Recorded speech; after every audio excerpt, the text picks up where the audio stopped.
ہمارے نبی کریم صلی اللہ علیہ وآلہ وسلم اکثر نمازوں کے بعد ایک دعا پڑھا کرتے تھے، اللہم حسبنی حسابا یسیرا۔ اس کا مطلب ہے اے اللہ میرے حساب کو آسان فرما دے۔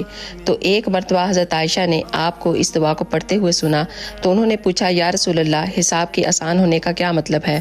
حضور نے فرمایا کہ کل قیامت کے دن اللہ تعالیٰ بندے کے نامہ اعمال کو دیکھ کر اسے معاف فرما دے۔ اگر کسی بندے کا حساب و کتاب اللہ تعالیٰ لینے لگ جائیں گے تو وہ شخص مشکل میں پھنس جائے گا۔ تو دوستو، مرنا تو ہم سب نے ہی ہے، قبر کا عالم ہے، میدان محشر کا منظر ہے۔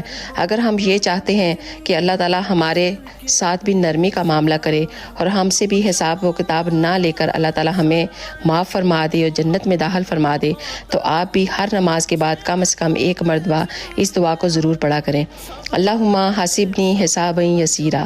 اور اس ویڈیو کو زیادہ سے زیادہ شیئر کریں تاکہ زیادہ سے زیادہ لوگ اس پر عمل کر سکیں۔ جزاک اللہ خیر۔